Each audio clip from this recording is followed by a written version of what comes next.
First off, I would like to welcome each of you to our oral presentations. And our first presenter will be Simon. You have 5 minutes. You can get started now. Okay, wait, hold on.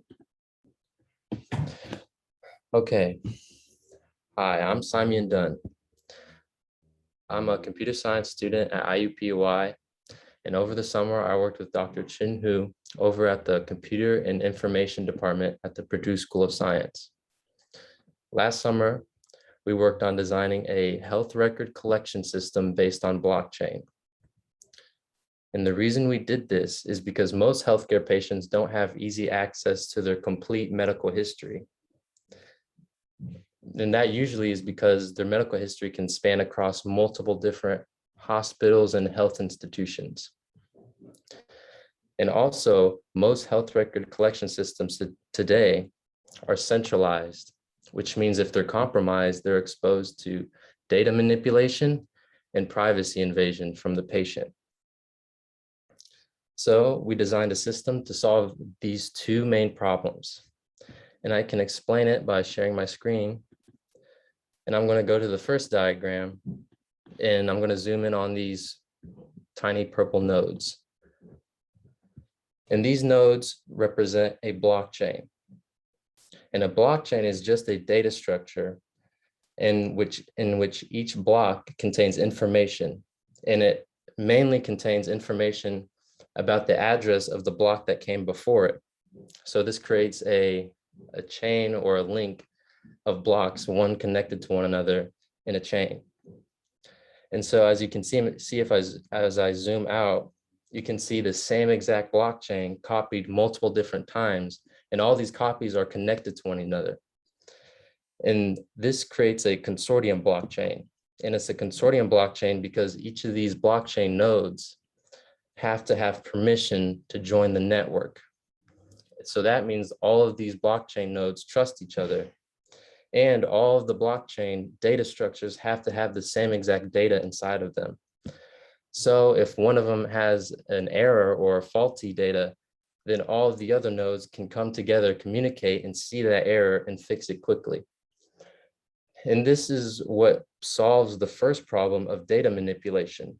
So that's how we solve the first problem, is because blockchain is decentralized. So all the information everybody can see, and they can work together to fix the problem. All right, below that, we'll see that there's these black icons, which are servers that are found in health institutions and hospitals. And you can see that there's this blue dotted line, which basically means that these physical servers are the physical representations of the blockchain node. And so they're connected to each other. Each server just contains a blockchain node. And that's all I'm trying to say. And to the right of that, we'll see the patient.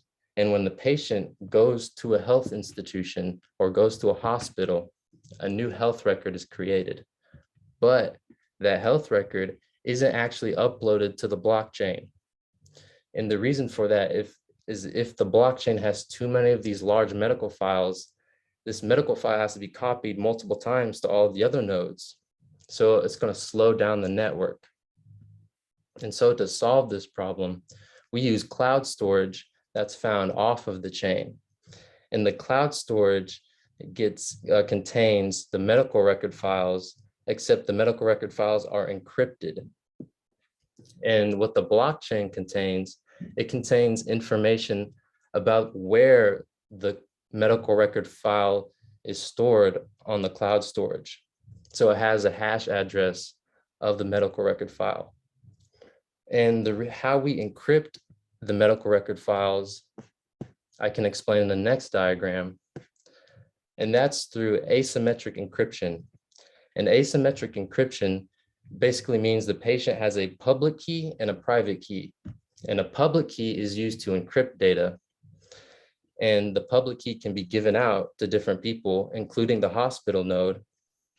And so when the hospital creates a new health record for the patient, they can use the patient's public key to encrypt that health record file and then upload that file to cloud storage. And that makes it so the cloud storage only contains encrypted health medical records. And obviously the patient can retrieve their record from the cloud and the health record is encrypted. And the patient can use the corresponding private key to decrypt that record file because they should be the only ones who can see it. So this solves the second problem of privacy invasion. And that's why the cloud storage only contains encrypted health record files. This diagram basically represents the flow of data and the flow of information. Next, we have the last diagram. And this diagram just represents what's exactly inside of each block. You have 1 minute left. And that includes the header and the body. And the main thing that's found in each block is this Merkle tree, which is another data structure that contains metadata about the patient and also the hash of the medical record file. And that's the main part of the design. In conclusion, I'd like to thank LSAMP and National Science Foundation for funding this project. And I hope you have a good day. Thank you. Do any of you have any questions?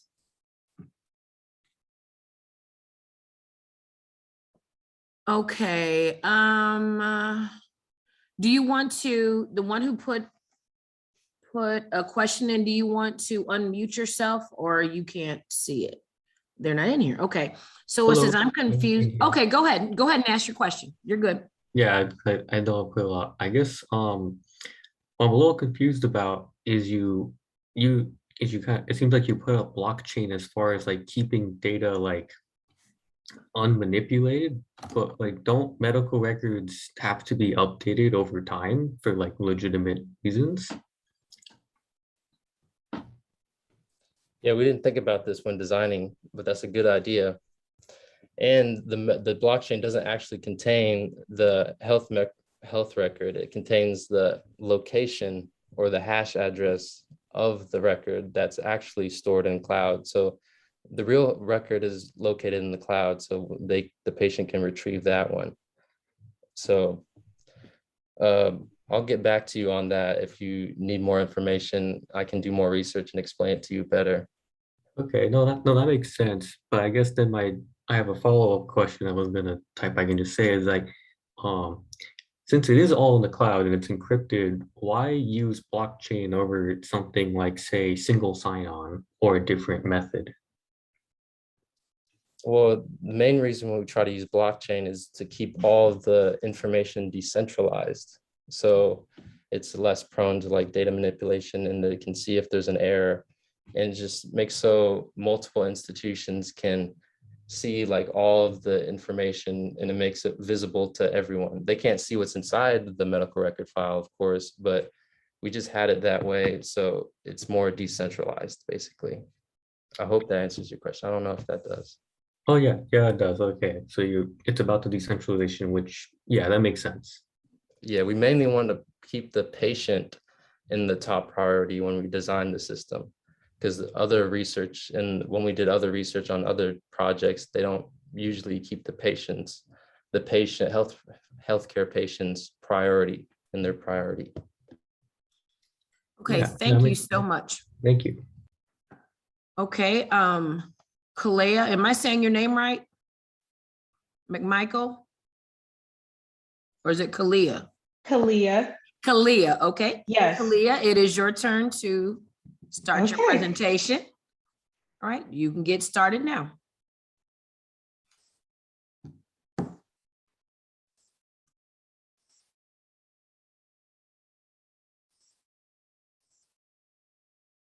All right. My name is Kalea, and I am excited to present to you today the summer research project that I worked on.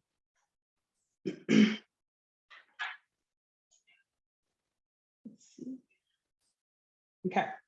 I focused on how zinc deficiency in the body induces high blood pressure. Zinc deficiency is comorbid with many chronic diseases, just to name two: diabetes and kidney disease. Our lab has previously established that when the body is zinc deficient, the kidneys reabsorb sodium ions and this leads to high blood pressure. When we focus closer into the kidney, we look at the nephron segment and we focus on the distal convoluted tubule portion of it. Within the DCT, there are two known sodium reabsorption pathways, the sodium chloride cotransporter, NCC, and the epithelial sodium channel, ENaC. Our lab has established that NCC plays a crucial role in this zinc deficient induced high blood pressure, but ENaC has not yet been investigated. And ENaC is the focus of my project. My hypothesis is that ENaC is also a zinc sensitive channel that mediates zinc deficient induced high blood pressure. To investigate this hypothesis, we first took an in vivo approach where we placed mice on a zinc deficient diet for 10 weeks. And during the last 2 weeks, they were injected with benzamyl. Benzamyl is an ENaC inhibitor, and their blood pressures were measured to see if ENaC mediates the zinc deficient induced hypertension. The mice at baseline week were on a zinc adequate diet. And at week 8, we can see while they were on a zinc deficient diet, their blood pressure levels increased. But with treatment of benzamyl, an ENaC inhibitor, their blood pressures normalized. So here we do see that ENaC mediates the zinc deficient induced high blood pressure. We look just at the blood pressure here, but we want to see how zinc deficiency affects the expression of ENaC inside the kidneys of these mice. So we have done immunohistochemistry on kidney sections of mice that were on a zinc adequate diet or a zinc deficient diet. And a subset of these mice that were zinc deficient were placed back on a zinc adequate diet during the study. So we stain these kidney sections with alpha ENaC to see how zinc deficiency alters renal alpha ENaC expression. In panel B, we see that the apical expression and abundance of alpha ENaC is much greater when compared to the expression of alpha ENaC in panel A. And in panel C, we see that the apical expression and abundance of alpha ENaC is very low when compared to panel B. So we can conclude from this information that zinc deficiency increases renal alpha ENaC expression. So we took an in vivo approach where we looked at how zinc deficiency affected a whole system, but we wanted to see if zinc deficiency and how it affected the cells. So we did in vitro, where we cultured mouse distal convoluted tubule cells. And we treated the cells with either TPIN, a zinc chelator, or vehicle for 24 hours. And then a subset of these TPIN treated cells were replenished with zinc for another 24 hours. Here we were able to see ENaC expression with Western blot analysis. ENaC is comprised of 3 subunits, the alpha, beta, and gamma. And we wanted to see which subunit is affected by zinc deficiency.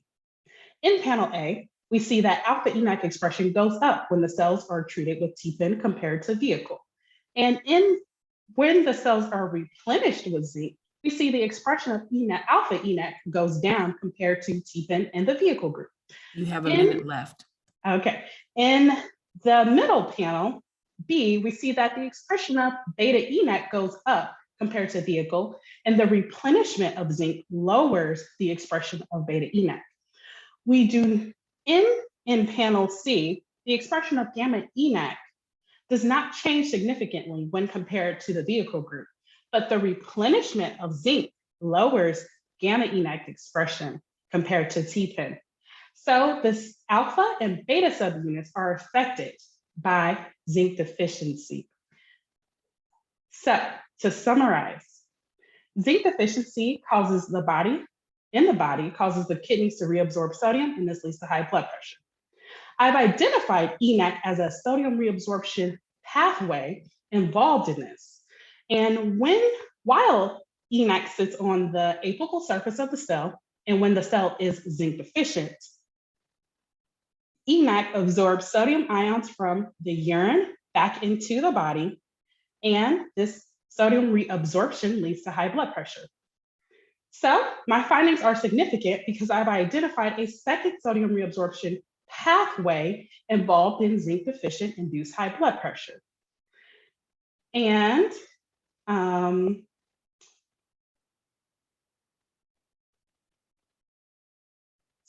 the data that I presented suggests that ENaC is also a zinc sensitive channel that mediates the zinc deficient induced high blood pressure. Thank you for listening to my presentation. I would like to thank the wonderful team that I worked with. And I also would like to thank Dr. Quintoya Williams for mentoring me and allowing me to do research in her lab. Thank Does anybody you. have any questions?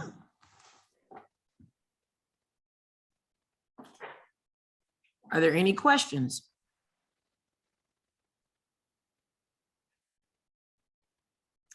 Okay, well, I will ask you a question.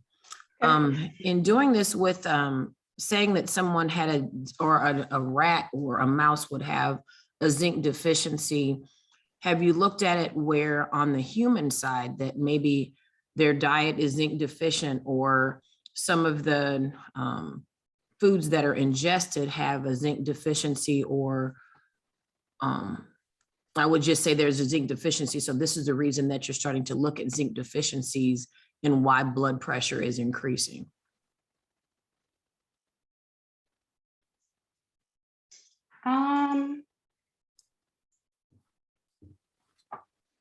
So you asked, have we looked at zinc deficiency in human subjects? Yes, right. Okay. And for you to do it in I know you would start with, say, a mouse, but now you would say, okay, for a human with things that you ingest, either a good diet or bad diet. Is it zinc deficiency what you're talking about high blood pressure? Okay, so let me see how I can answer this question. Within the diet, just let me pull this slide up. So zinc deficiency is a global health problem, and 31% of the population in the world is zinc deficient.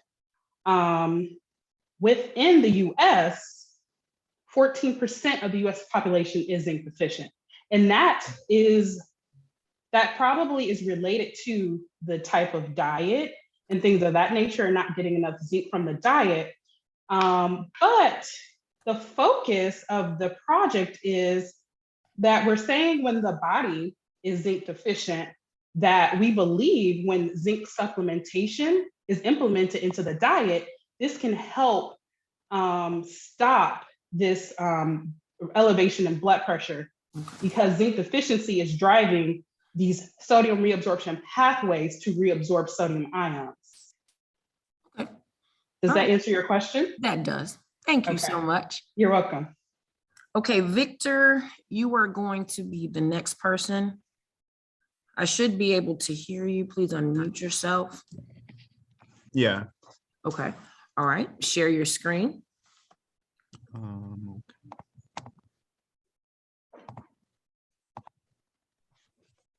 Is it showing on the screen? Yes, it is. Okay. Okay, you can go ahead and get started. Okay, so my name is Victor. Sorry for being late. I was having some difficulties with my computer, but I'm from Elmhurst University, and I did research this summer with my mentor, Dr. Alvaro Castillo. And what we decided to look at this summer was the formation of carbon dioxide and formaldehyde from acetylene ozonolysis.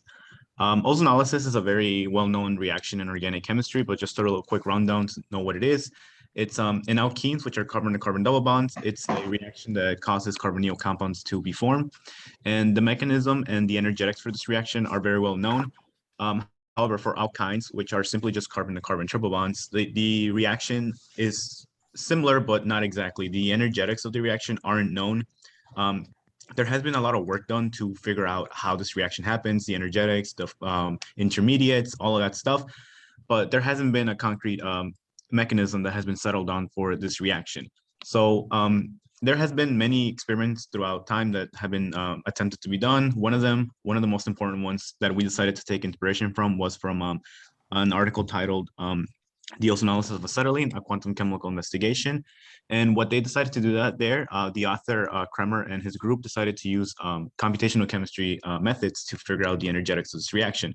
So over the summer, Dr. Castillo and I decided to do that, except we decided to use DFT methods, which are just simply faster and more efficient methods when compared to the methods that were utilized in the article. Those methods took many, many hours and even weeks to complete. And although the data was very precise and accurate, it wasn't time efficient, and there was a lot of downtime. And we were trying to find new methods that could yield us the similar results or a similar trend in energetics with less time. So what we decided to do was over here, these are the species that we decided to study. And we did it through 4 different methods. The methods were omega B97XD, CAM-B3LYP, APFD, and the last one was LC omega HPBE. And all these methods use calculus and different types of calculations to get the energies from these species. And we use 2 basis sets, which are just simply mathematical representations of the molecular orbitals of the molecules. And all of them were run back to back. And what we got was that using omega B97XD, we got, as we can see in the partial reaction coordinate diagram, the energetics did follow the ones from the paper. It indeed followed the lowest energy pathway. However, the error was quite big for us to say that this was indeed the method that was the best one. Out of the 4, it was the most accurate, but it's not enough for us to say that it is the one that we should use for further studies. As we can see, using the basis set CCPVTZ, we got 6.1% error, which is far lower than all the other ones. But once more, we can't say that this is the best method because of the error. As of now, Dr. Castillo and I are still continuing to research the transition states of the reaction. We were able to find transition state 1. However, we still need to find all the other transition states in order for us to verify that this is indeed a good method or not a good method to do these type of computational calculations with. So in the future, we're planning to continue to work on this. In addition, we also want to include more methods, and we want to also include new basis sets and other types of calculations that could help us get more accurate results. Although the trend is following that of the paper, we want to also be accurate and precise. So that's something that we definitely want to work with in the future. Ozone analysis is extremely important. It's used in pharmaceuticals, it's used in industry and waste plants. And of course, it happens in the ozone layer. So it's a reaction that if we are able to identify the energetics and understand how it happens, we can manipulate it in lab and we can use it to advance organic chemistry and chemistry in general forward and be able to manipulate these reactions even better to create compounds we might have not been able to create in the past. So yeah, and I'd like to thank the NSF Foundation, Dr. Castillo, and the Pumas